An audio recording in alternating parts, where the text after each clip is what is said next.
Hey, Nerdy Sports Fan Weekly, episode 6. Glad you can join me. So, a lot of you guys have been complaining about my lack of nerdy content in the comments. Well, here you go. This week, I went to go see the Joker movie, and I loved it. It was great to see DC put something on screen that wasn't a steaming pile of crap. Joaquin Phoenix did extremely well in this role. I really enjoyed seeing that he made the character his own. He didn't go the Heath Ledger route, the Jack Nicholson route, the Cesar Romero route. He supplanted Jared Leto.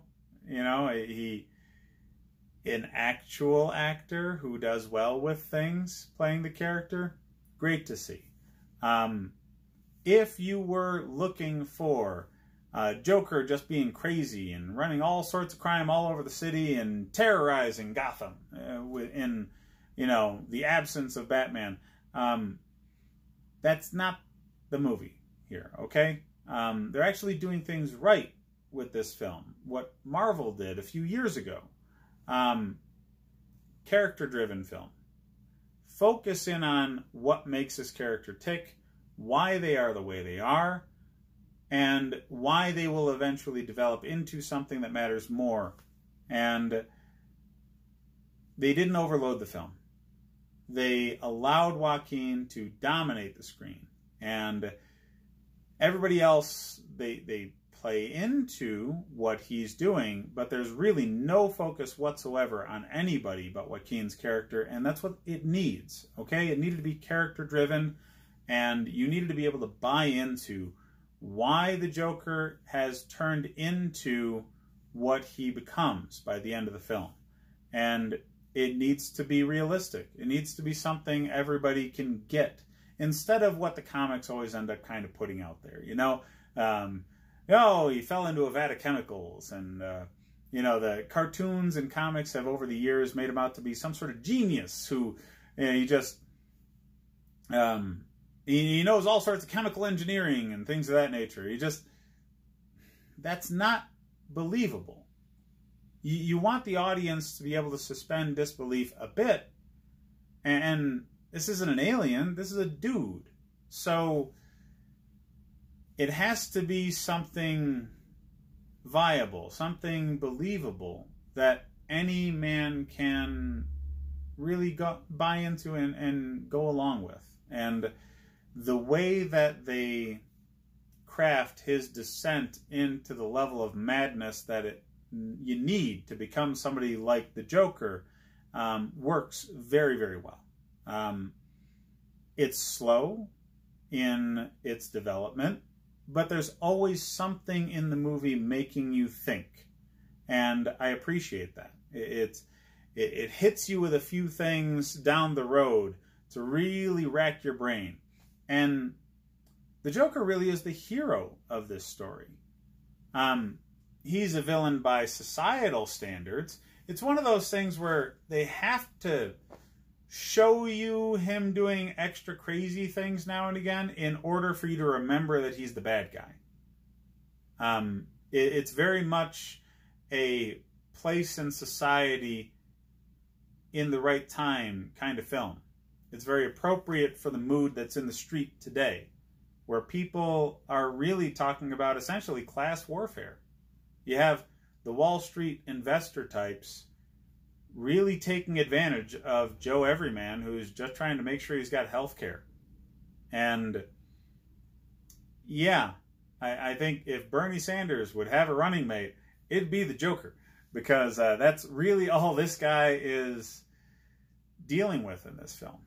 He's dealing with the meek and their rage against the ruling class in our society just being greedy shitheads. And that driving you to a breaking point. Everybody has a breaking point, okay? It's just a matter of when you hit yours. And when you see somebody who's already unstable being driven very hard towards a breaking point, some very unstable things can result from it. So it's a very believable story. I appreciate it so much. I've wanted DC to take their characters to another level, which they haven't done in the movies really in a very long time. There's not... The new DC universe has been very disappointing to me. Ever since Christian Bale stopped being Batman, I haven't enjoyed much. Man of Steel was okay. But yeah, everything's been pretty bad since. Nolan was involved as a producer, not a director, in a lot of these films, and you could see that he was trying to direct the tone to stay along with what he had built up with the Batman trilogy, but it just didn't hold. The directors have really taken a steaming shit all over the DC universe. I'm sorry, DC fans. I know you probably think this is just like anti-DC, pro-Marvel gibberish, but Marvel's making good movies that happen to have their comic book characters involved in them, whereas DC is trying to make comic books on screen, and that doesn't work. You have to make it work in reality. You have to make it connect to the audience. You have to make people suspend disbelief, and they haven't done that.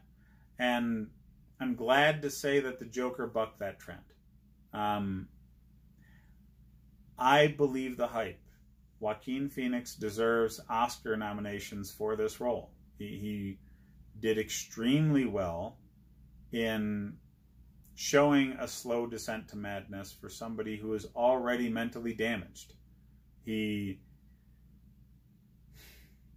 a bit of a method actor. I'm kind of worried about him after this role, especially what happened to Heath playing the same character, being a method actor. But, you know, Joaquin's been through some stuff, so I don't see him off on himself. You know, he saw what happened to his brother, who took himself a bit too seriously and OD'd in the street. So I think he's got the life experience to get himself out of the mental place that he had to put himself in for this role. But the guy lost way too much weight. Way too much weight for this role. I mean, that's commitment. It is commitment, but it can't be healthy.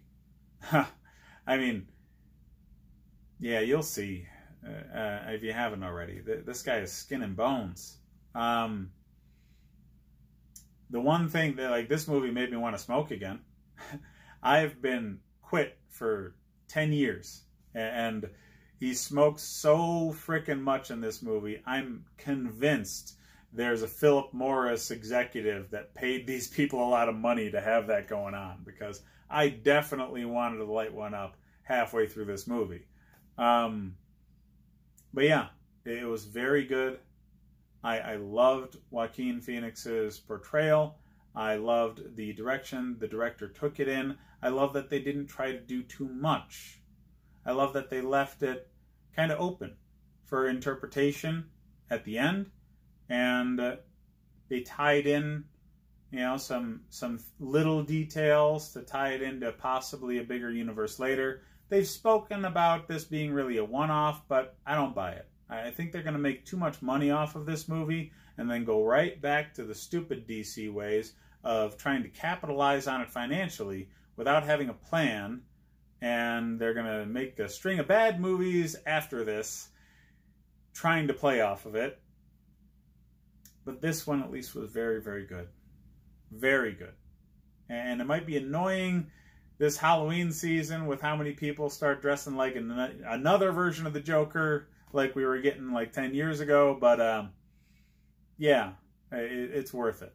This was a very good film. It's not just a good comic book film. It is a very good film. It is worth all of the hype that it's getting for Oscar nominations and the Independent Film Awards, Film Festival Awards that it was winning earlier before its release. I recommend it. If you could see it twice, do it.